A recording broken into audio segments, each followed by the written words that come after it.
All right, so leading up to Elon Musk hosting the SNL episode, there was a little conversation about him doing it that took place on Rogan's podcast where he had Dave Chapelle on. And I know, Mo, you had a question like, why is it controversial for him to host? And actually, there were a number of people that had expressed similar sentiment. But there were people wondering, why is Elon Musk controversial? And it's kind of hard to pinpoint. It's more of a vague thing. It's... Is there like a main reason? Well, like one of the tweets that was sent his way was from, it was a retweet of a Bernie Sanders tweet talking about wealth disparity in the United States. Right. Like, particularly around COVID, you had huge increases in wealth for some individuals and not for others, including the likes of Elon Musk, Jeff Bezos. Like, it's there's a group there. There's a target. Like, you're the problem type of thing, which is more generic and not exclusive to him, but could be applied to him as a consequence. So there was that piece for starters. And then there were COVID comments that he made. But anyway, they were discussing it, Dave Chapelle and Rogan, and they both happened to know him because you probably remember you had some social media. They're all hanging out, spent a lot of time in Austin, the three of those guys. Right, yeah. And Elon had been going to some of the shows that they put together, Chapelle and Rogan. And so it came up as a topic of conversation leading up to the thing. Now, it appears that both Rogan and Chapelle kind of had his back, but I don't know if they even necessarily share the same politics. They appear to be coming at it more based on personal experience. So in the case of Chapelle, he says, like you said, no one can be woke enough, which there's some sort of a play here on the competition to be the most woke. You know what I'm saying? Yeah. Like across social media, I'm torn because I like a warrior for a good cause. This is Chappelle's quote, but I'm really into tactics. You're not going to nag people into behaving. In fact, if you continue with this tone, even if you're right, you'll be very hard to hear. He also went on to say that in his experiences with Musk, he found him to be very kind, which in some cases, if you do have the opportunity to engage with somebody personally, sometimes you get a sense for somebody, like what their real intent happens to be. That might be beyond the scope of all those that would never have a chance to have that interaction. I've had this experience in my life where I have a preconception about somebody and then I meet them. And actually it goes both ways. I have a preconception about somebody and I think that... Oh, in a positive light? Exactly. Like, oh, you know what? Online, they seem like awesome. Can't wait to hang out with that person. And then you meet them in real life and you're like, whoa. Totally different person. Boo. Whoa, who's in the room right now? Like, what just happened here? Yeah. Where's the guy in the video? Yeah. And then on the flip side, you might have other people that you're just like, oh, yeah, I see this stuff. And then they show up and you're like, dude. That's the coolest person you've ever met. You're really cool. Man, we're just this is just flowing right now. How long we been friends for?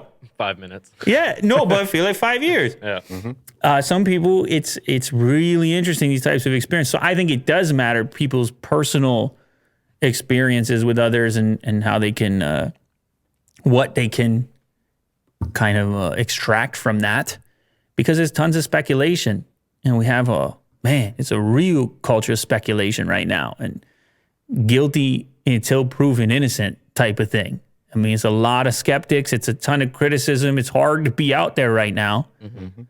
And we're all people at the end of the day. And you know, this is what's crazy about to me. I watched that clip and I easily could have said, you know, screw that guy, billion. It's easy. It's easy. But I try to watch it on a human level and say, he's got more money than God, but made of flesh and bone, got to step up there in front of everybody. Got to step up there, make yourself uncomfortable. Got to step up there with Asperger's and host SNL. Would you trade shoes kind of? Not just that. I'm just saying, like, as a person who is talking on a microphone, I feel that I can just have I have a small dose, and I can imagine what that heavy dose of attention and criticism feels like. Yeah. And again, it's not a question of feeling bad. I just try often to put myself in the shoes of the individual prior to criticizing them. Right. And that goes in all directions, whether it's a billionaire or anybody else in any other story for that matter. Right. It feels like a healthier way to look at things. Oh, absolutely. For me at least. But anyway, I guess it's probably helpful for him to read that Dave Chapelle had his back a little bit prior. Yeah. That'd be enough for me. Dave Chapelle having anybody's back is like, whoa, all right. I don't know, That's awesome. for me, if he was like, I don't understand what this is. But actually some cast members said something similar. Pete Davidson said something similar. He was like, I don't know why everybody's so mad. Like, this guy makes cool cars and goes to space and whatever else. And I'm with Pete, man. I don't get why people are upset with him. yeah. Well, people are upset. Everybody's upset with somebody and Yeah. something. You know what I mean? Like, there's people upset with you right now. For real. It's just part of it. Hey, man. Are you saying you don't deserve it? No, that's the thing. It doesn't really matter if you deserve it. It's just part of the game. It's like often people are just upset in general, and the target doesn't really matter that much. Right. He's just an easy one. Because he's so big and I personally have had plenty of experiences where I would reply to somebody angry and then they change their tone right away. And then they're just like, oh yeah, that's not the way I meant that or whatever. And it's just, you ever been really hungry before? a few times. Yeah, you're not yourself. Oh yeah. Type of Snickers things you say to people, you'd be like, damn, I said that? You know what I mean? Like, there's a weird way in which we speak on social media, which is like, seems concrete, like a personality, like a part of your personality when you say it. It's like you wrote it down. God damn, that's like a point in your book right there. Seems like something you researched, but It's that's a not. record. It's not like the live and die by now. But it's not the way people use social media. The way people use it is more frivolous. It's more off the cuff. It's more quick. Yeah. And so instead, it's like you when you're hungry, right? It's like traffic on the street. It's not really you. It's a little bit of it is, but there's a lot of things that will come out in a moment that you would regret a moment later. But Right. the regret never goes on the record. It lives right there. And so sometimes you hit that reset and a person's like, oh, you know what? I was a bit moody. I mean, never mind hungry. Maybe you woke up on the wrong side of bed. Yeah. I don't need to be smaller than that. Yeah, I don't. Sometimes you're yelling at Kirk over there, right?